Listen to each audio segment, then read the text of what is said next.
Greetings and felicitations, internet users. There are those who call me Bardbreaker, and it's time for another fantastic adventure from the world of Pokemon. Today we're going to ask and answer the question, can I beat Pokemon Black using only a single Cryagonal? Cryagonal is this sentient snowflake-looking doodad that was introduced back in Generation 5, which is where we'll be using it today for home field advantage. In this gen, it has a base stat total of 485, which puts it on par with Pokemon like Golem, Druddigon, and Toucanon. Most of that is routed to special defense, but we also have great speed and special attack numbers. Any physical attack is gonna hurt like hell, and since we're weak to both fighting and rock, the majority of which will be physical attacks, we're gonna have a bad time against anything along those lines.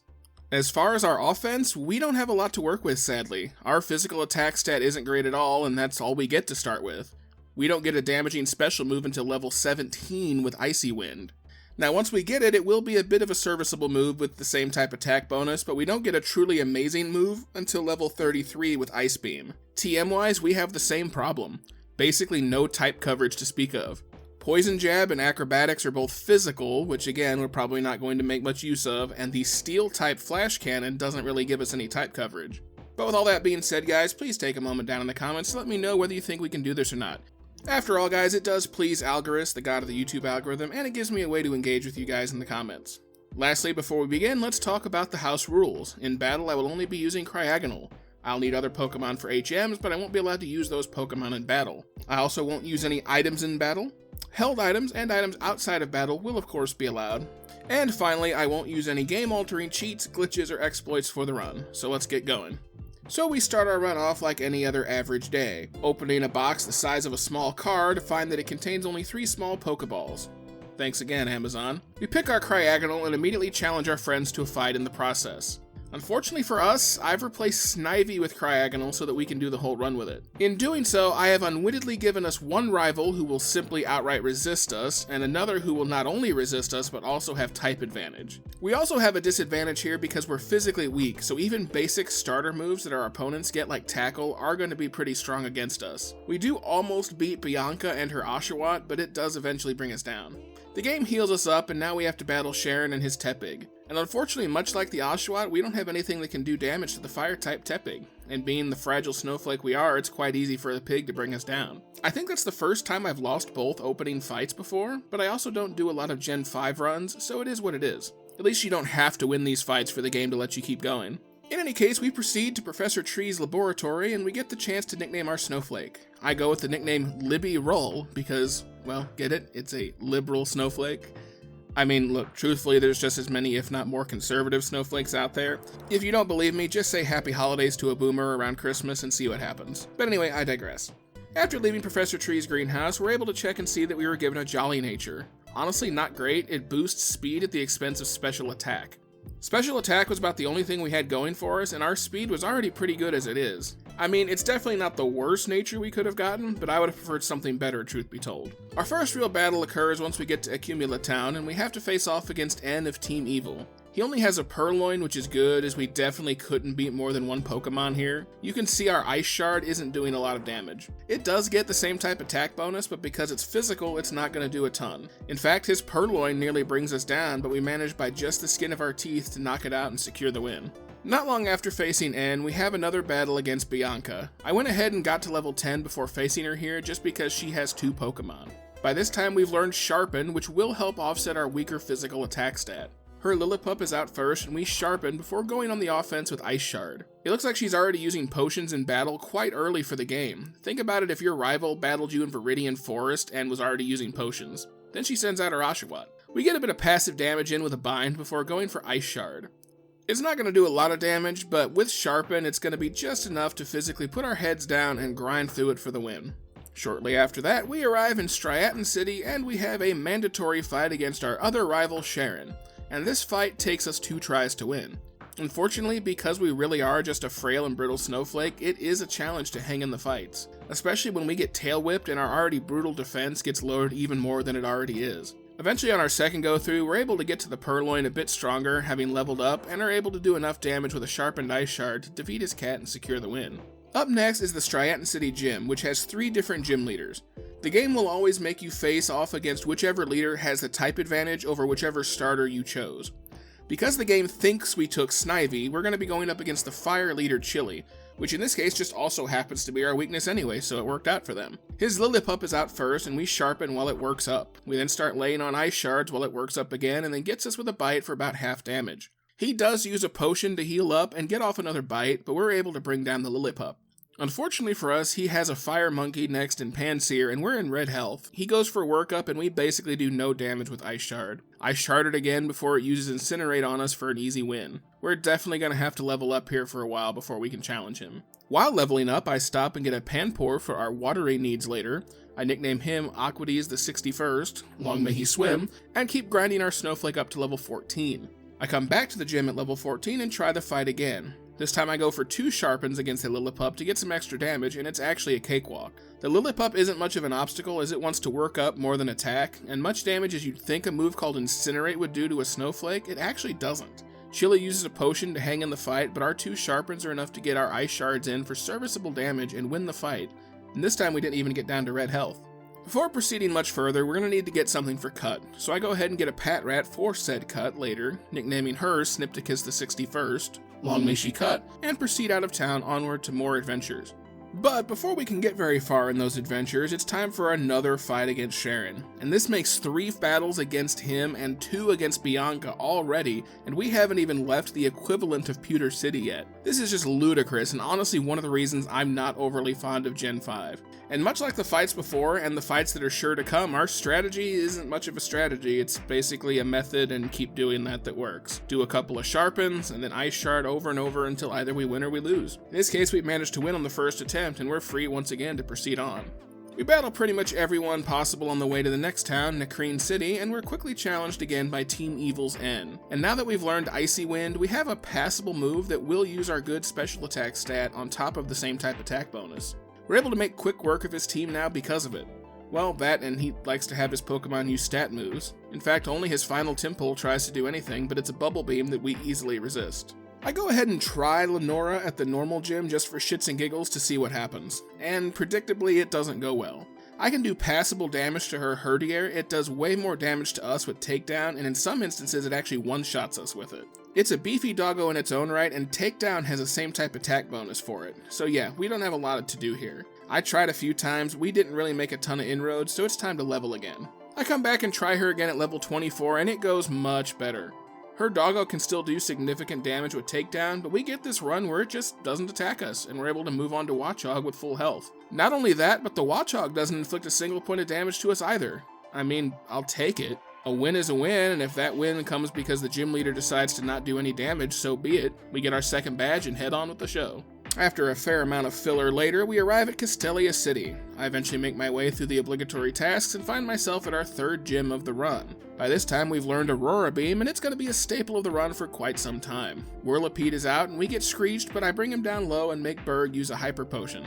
A couple more Aurora Beams later, we bring it down. His Dwebble is out next, but it goes down to a single Aurora Beam as well. Last out is his Leavanny, which is part grass, so it takes big damages but manages to survive on a sliver. But its big answer to its miracle health is a String Shot. Berg does use a Hyper Potion again, but that does allow us 2 attacks to knock it out and secure the win for the 3rd badge. On our way out of town, surprise surprise, it's another battle with Bianca.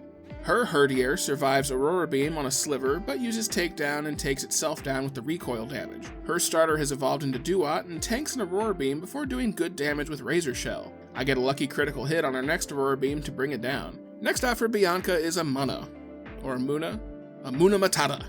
We bring it to a sliver with Aurora Beam as she hits us with Yawn. She then uses a Hyper Potion to bring it back up as we chunk it with Ice Shard. While we're asleep, she hits us with Psybeam. We wake up and Aurora Beam it for the win though. Last out is a Panseer. We hit it with Aurora Beam, and for some reason it just yawns us again, and we're able to get one last Aurora Beam in before falling asleep for the final win of the battle. Immediately after that is another fight against Sharon. God, they went overboard with these. And unfortunately at this point, we don't have what we need to win. His Tepig has evolved into Pignite, and it now knows Flame Charge, which absolutely decimates our health, and we can't do a significant amount of damage to it with Aurora Beam, so we're going to have to grind and level up before we can challenge him. I come back at level 33 after having learned Ice Beam. It's a much stronger move based power-wise, and with the same type attack bonus, it's going to be quite formidable. I immediately challenge Sharon again. We take out his Pidove in one shot, and immediately bring the Pignite down to about half health. We get off another Ice Beam to finish the fight. His Pansage is out next and goes down to a single Ice Beam as well. Liepard finishes the fight, but also goes down to an Ice Beam, and now that we've got a pretty awesome move, we're able to clear Sharon and progress through the game once again. After clearing out most of the trainers in the immediate desert area, we proceed north to Nimbasa City, where we're challenged by Team Evil's End once again after a brief romantic ride on the Ferris wheel.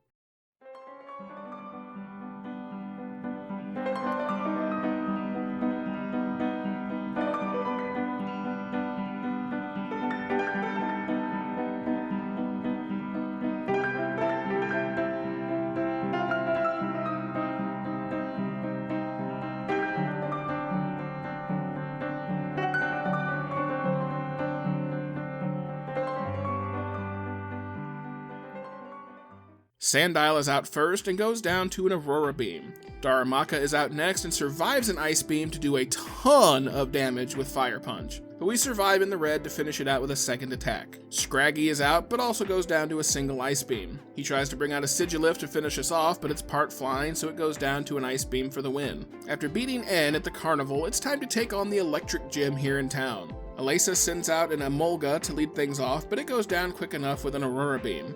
She sends out a Zebstrika next, which we bring down to red with an Ice Beam, but it fights back with Flame Charge, which it knows for some reason. We manage to survive as she hyper potions and quick attacks, but we fight back for the win. Last out is a second Emolga, but like the first, we're able to bring it down with an Aurora Beam for one of our easiest battles yet. After we defeat Alesa, we go east and we catch a Gothita for Flash later, nicknaming her Flashelius the 61st, long may she shine, as well as learn the move Reflect. This is going to help reduce physical damage moving forward, and that's something that should be helpful given our fragility. I take the opportunity to go back and get a Darumaka for Strength later while we're here. I nickname him Bicepticus the 61st, long may he live, and then proceed to the next mandatory digression. Saying of which, it doesn't take us long to find another mandatory Sharon battle. I'm pretty sure we had to fight him getting into town and then had to fight him leaving town. It is that absurd. Liepard is out first and gets off a fake out before being taken down with Ice Beam. Pignite is next, but we manage to freeze it with an Ice Beam, which allows us the ability to knock it out without fear of reprisal from Flame Charge. Pansage is out next and goes down to an Ice Beam, as does his Tranquil right after that, which secures us another win.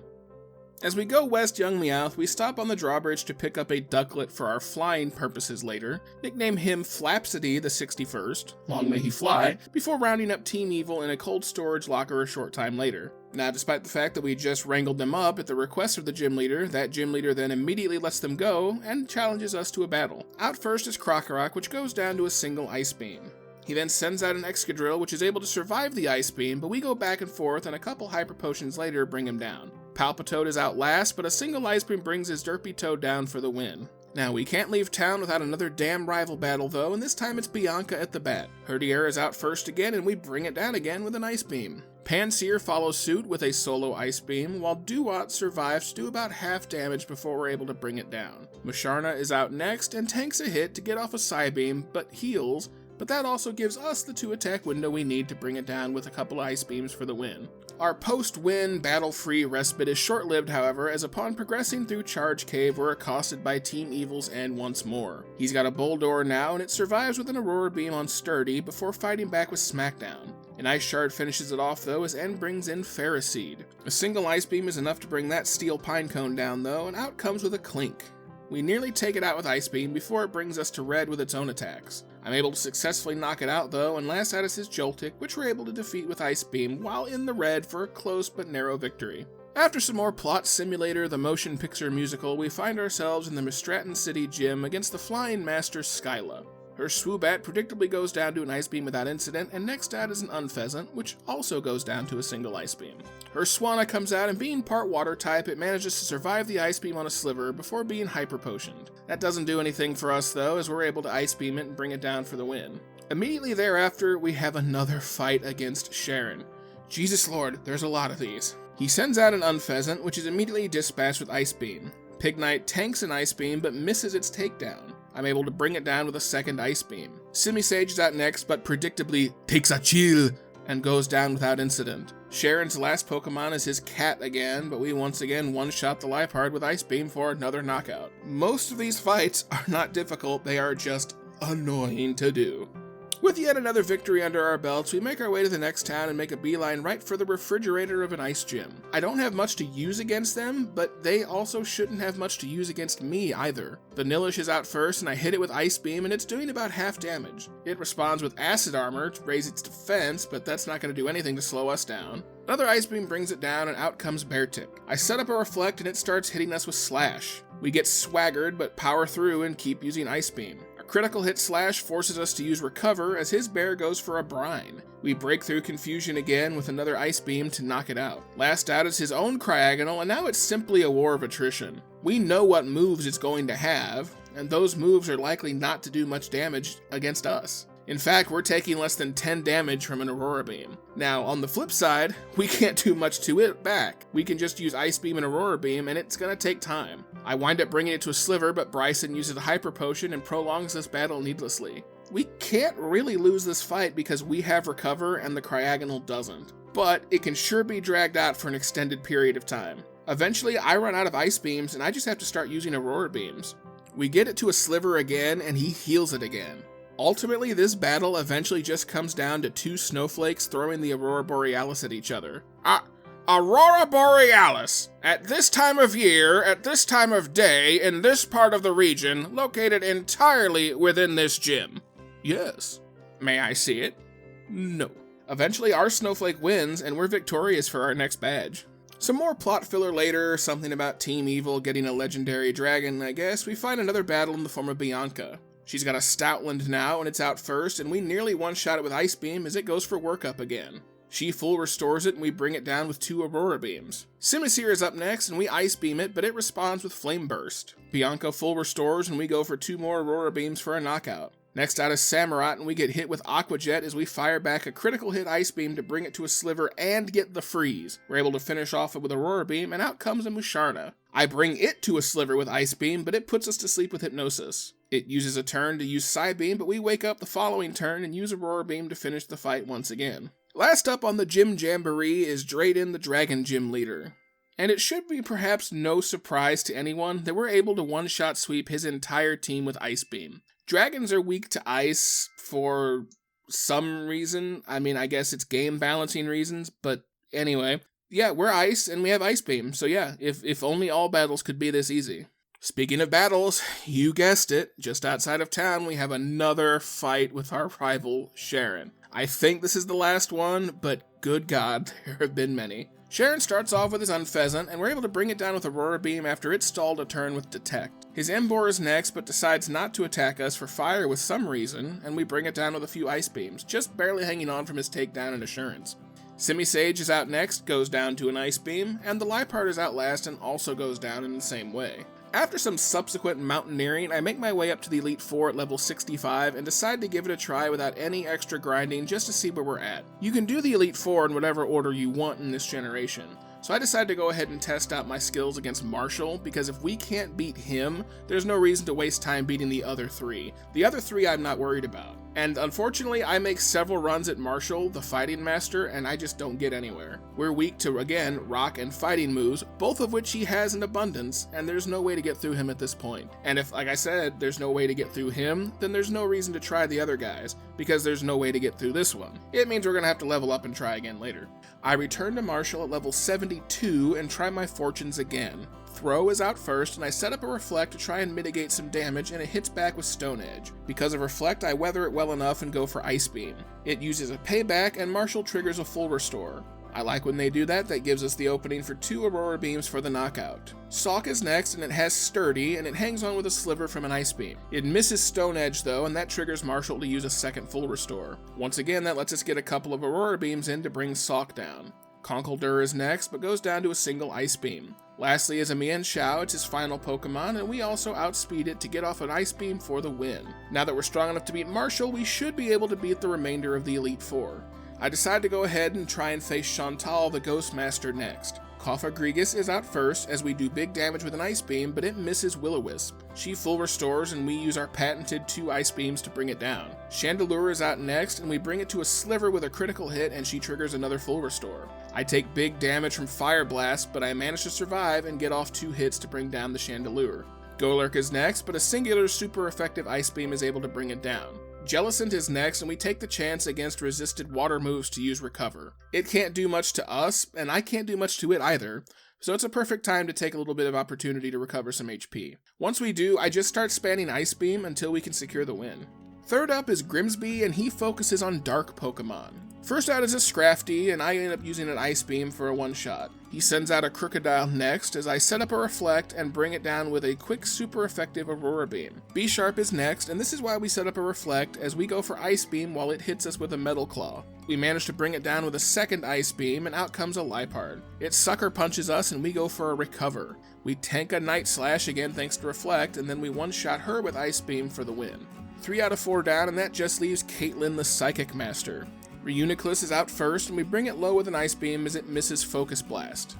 She burns a full Restore, and that gives us the chance to once again finish it off with a couple Aurora Beams. Gothitelle is out next, and we bring it low with Ice Beam as she goes for a Calm Mind. She burns another full Restore, which gives us another chance to use Aurora Beam and Ice Beam for big damage. We weather a very weak Psychic damage and bring it down. Musharna is out next, and we get a lucky Freeze with Ice Beam and are able to finish it with Aurora Beam. Last out is Sigilif, and we take it down with a super effective Ice Beam, and there you go.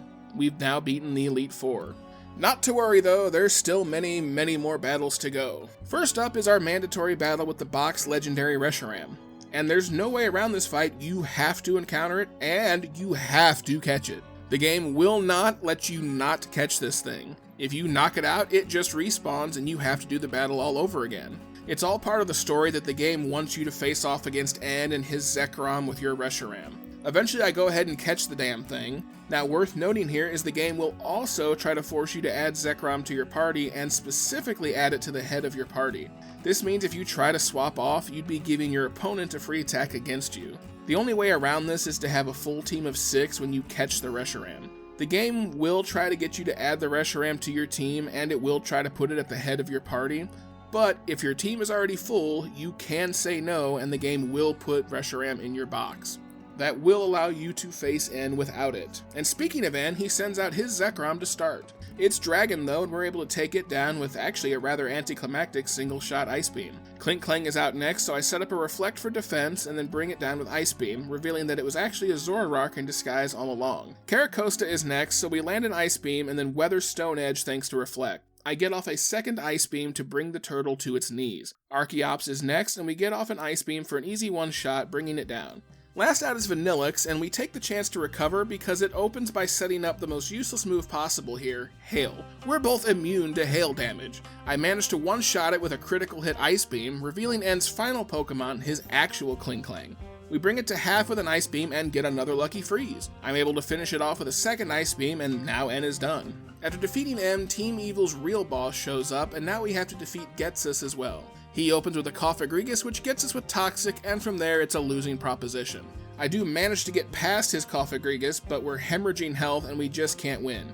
Even with Recover, it would be a losing battle as Toxic keeps increasing the amount of damage it takes away. Even if we weren't taking any damage from battle, we would still be losing more and more health that Recover couldn't keep up with.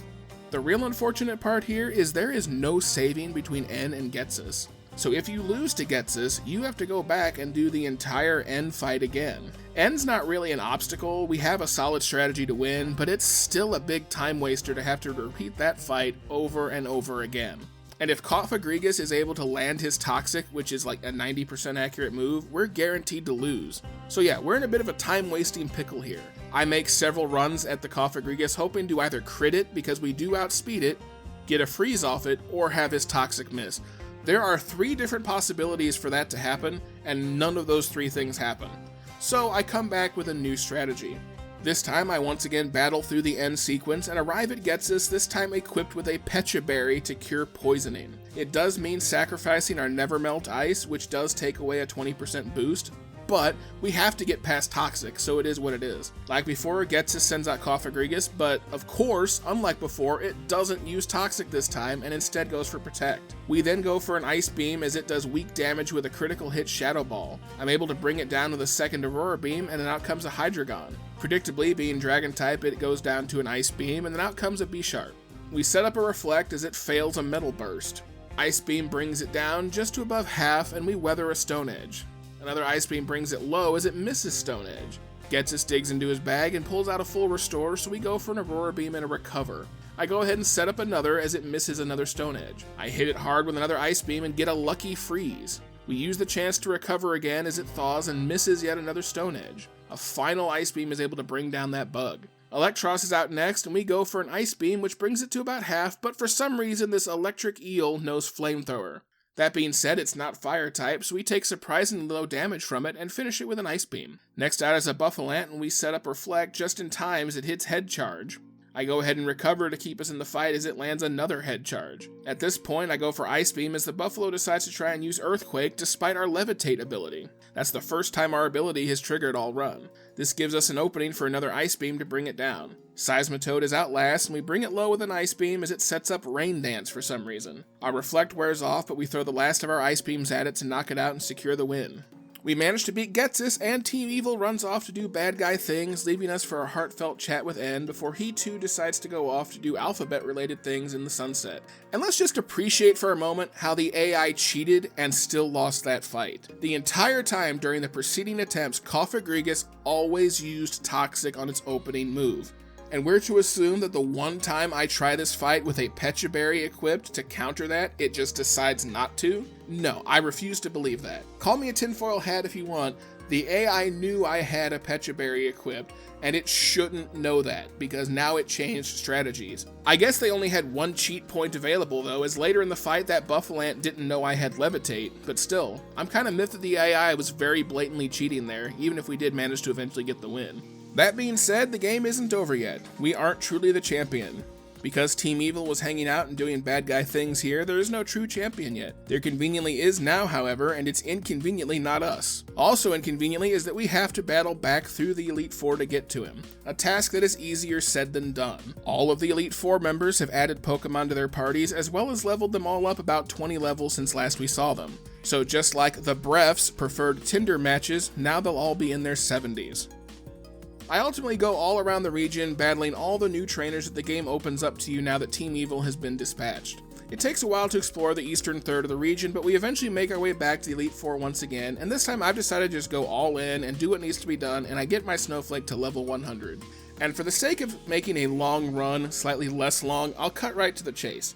I'm able to defeat 3/4 of the Elite Four without too much difficulty, but our elation is short-lived as Marshall absolutely stonewalls us here.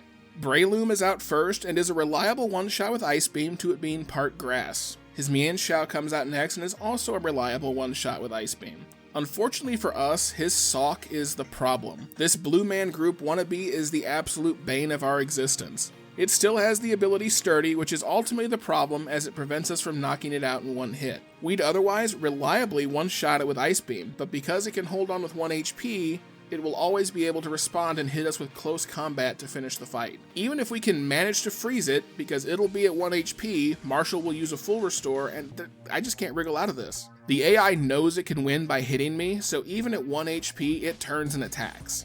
And there's ultimately really nothing I can do here, guys. I honestly don't believe there's a path to victory. I tried this fight for well over an hour, at speed up mind you, and I just can't make any inroads. I don't have any means to deal with Sawk. Sturdy keeps it in the fight, and it's just too damn strong to deal with. It does an obtuse amount of damage with close combat. That's already a base 120 power move, adding to that an additional 60 points for same type attack bonus, and that means it's already hitting at 180 base power before you add double that for it being super effective against us. That means we're basically being hit with what is essentially a 360 base power attack. And in all seriousness, there's basically nothing that's going to survive an attack for that except for maybe a Blissey. But even then, you can look up the damage chances, and assuming this Sawk has perfect IVs and EVs, which I believe the Elite Four always does, there's an 81.3% chance that Sawk one-hit knockouts a level 100 Blissey with max HP and defensive EVs and IVs. Our Snowflake stands no chance here. The big issue here, aside from being the brutal damage, is there's nowhere for us to set up anything defensive that might help us. Reflect isn't going to help because even if we set it up on the Sawk, it's still going to do so much damage that Reflect doesn't matter. It's like that episode of Yu-Gi-Oh! Where the rare hunters try to use Mirror Force against Obelisk the Tormentor and it just punches right through it. I mean, same thing here, for God's sake, Sawk is even blue like Obelisk. Reflect doesn't change the outcome here. It just cuts off the super effective bonus, but that still leaves a 180 base power move to hit us. For comparison's sake, that's 30 points higher than Hyper Beam and only 20 points lower than Self-Destruct. We're getting hit hard. I even went and found the TM for Double Team, which is obtusely hidden deep in the post-game area of the map that opens up here. And even Double Team doesn't help. There's nowhere good to set it up here. Breloom has Sky Uppercut and Mienshao has High Jump Kick, both of which will knock us out if it hits us. If they'd actually miss, it'd be one thing. But again, I tried this multiple times over an hour, and even with double teams, they just don't miss. Even with 3 double teams, I can never get the Sawk to miss his close combat. I think there was exactly one time where I managed to get extremely lucky and get past the Sawk somehow, and got to his throw, but it didn't matter. To say nothing about Pokemon he has after, much less the Pokemon Alder will bring to the party. There's truly no path to victory with this Cryagonal that we have, so this specific run is, I'm going to have to say, a no-go. That being said, I do decide to take a gander at the damage calculator, and it tells me that if I had a perfectly defensive and HP'd Cryagonal, I could withstand a close combat. So you know what, why not? Let's do some adjustments and see what happens.